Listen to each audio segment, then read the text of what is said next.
Hi, Liz. Thanks for discussing and explaining a bit about the libido. What I want to move on to is around intimacy. So we know when we refer to intimacy that many think or fear that it means full penetrative sex.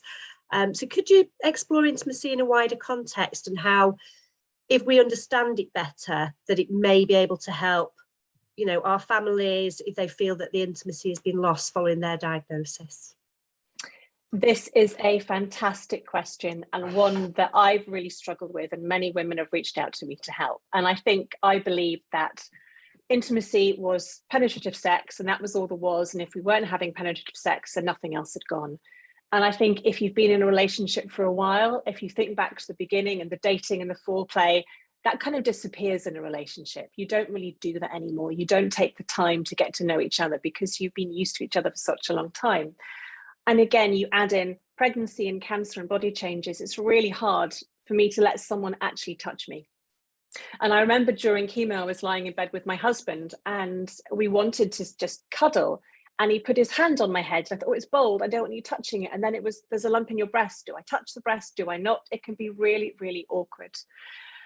And I think it's a great way of just starting thinking, what did you do when you were dating? And it may just be holding hands and kissing. How many of us actually kiss again? It's a great way of really, really connecting, but it can seem quite awkward when you're in your 30s and 40s, you've been in a long-term relationship. Something like giving someone a foot rub on the sofa, or just a neck massage, or just a head rub, those little things that can just make you feel good with nothing else expected. Even set a timer on the phone and say, right, I'm going to give you a back rub for 5 minutes, then we'll go back and watch TV. So it's just, you touch each other during the day. You get used to touching each other again in a completely non-sexual way. And just remember how nice that is. It's a really, really great way of building up to something else. For many people, they actually can't have sex. It is either too painful, they've had colostomies, they've had anal surgery. It's just physically impossible. And I think it's remembering that it isn't all about penetration.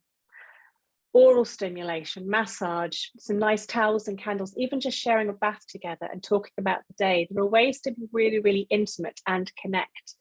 Listening to music, watching a film, and actually sitting next to each other instead of separate ends on the sofa. Just those ways of remembering. We like each other, we like spending time together, and it's nice to make each other feel good.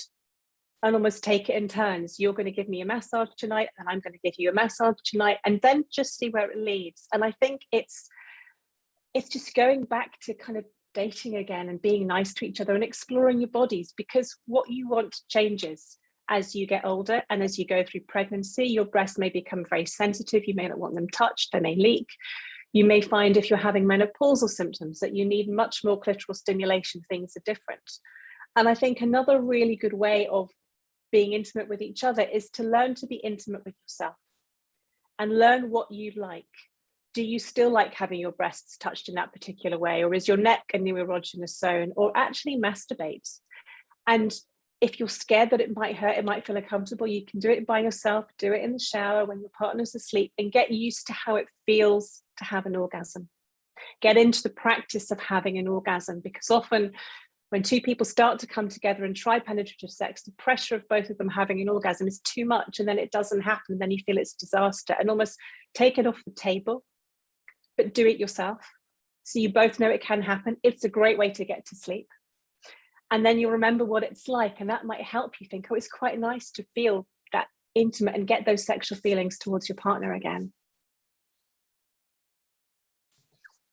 When we spoke in preparation for this session, Liz, one of the things that we touched upon, I guess, and I suppose you've talked about it in terms of your partner, and I think I shared something with you from my perspective as a partner, is that I suppose that feeling that you as the person going through the cancer treatment sometimes can feel rejected if your partner isn't wanting to touch or cuddle up, or no matter what stage it is. And I suppose from the partner's perspective, there can be that fear of potentially hurting you, potentially doing something and that not being something that's received well. And I guess, does this go back to, I suppose, what the overriding issue with all of this is about communication and being able to, being able to be honest enough to say to each other, I like this, but that no longer feels comfortable. This is something that I would like to try, but that no longer is something that I feel confident about, or I I don't know whether it's light and dark, whether it's sort of different textures and things like that. But it was, I think it was something we had a bit of a discussion about. It is that fear of hurting the person that you love and physically without intent. It's so true, and no one talks about it. And I remember when I was starting to have penetrative sex again, and I've got a whole load of toys I'll bring up in the next conversation. The first time we tried, when I knew nothing, it was painful, because fear of hurting, not wanting to have sex, feeling unattractive, being really nervous. And if you haven't done it for a while, it's as awkward as hell, because you can't remember what to do. And do you touch me here or do I touch you there? You lose your rhythm. It feels really awkward. And it was painful. And my husband, I had to tell my husband to stop, but it was that fear of, he's had to stop because I'm in pain. So he now knows it's been painful. Where do you build that up? And I wasn't telling him what I was feeling because I didn't want to break the moment. And he then has that, I never want to touch you again because I don't want to give you pain.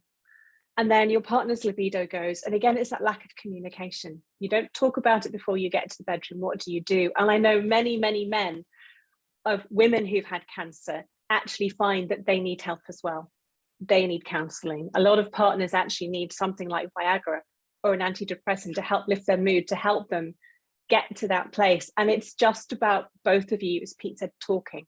What don't you like? What do you like? What is okay? Let's start with just doing this and see what that's like, and accepting that if it doesn't work or it's too uncomfortable, that's fine, you can try again. But there is nothing worse than being in that moment where it doesn't work. And it just comes down to honest communication. But we're British and we don't talk about sex. We don't talk about it. But it may be going watch it. God, I love Dirty Dancing. That film always gets me going. Go and watch a film that you both like and say, how did that make you feel? And just trying to talk and share those experiences before you actually get to the point of being intimate. But remember, it's not all about you as the woman going through cancer. It's your partners. They are affected as well. And what you're feeling can affect their libido. And then you're both pushing each other away. And suddenly it seems like you're never, ever going to come together. I've been there and it's really hard. And I think that's what we hope with these sessions. Sorry, Rebecca. I was just going to say, I think this is what we hope with these sessions as well. Obviously, we run the sessions for our families to be able to attend themselves.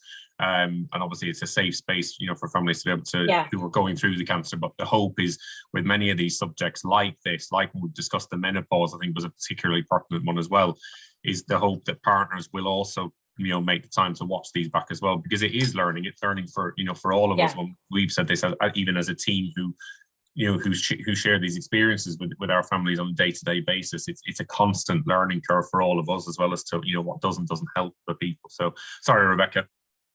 I think for a lot of our families, your body changes after the diagnosis and treatment, and you're examined a huge amount and sort of prodded and poked. And I know from my own experience, my body just didn't feel safe afterwards.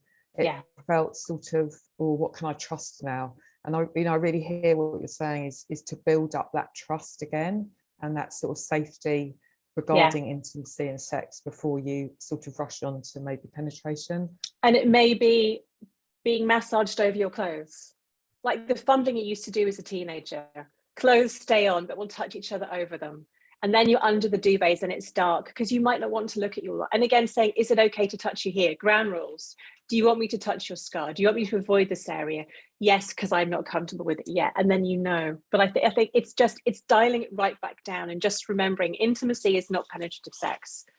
It could just be having a day, lighting candles, having dinner, getting dressed up, just sharing that time to remember that why you are together in the first place. Thank you.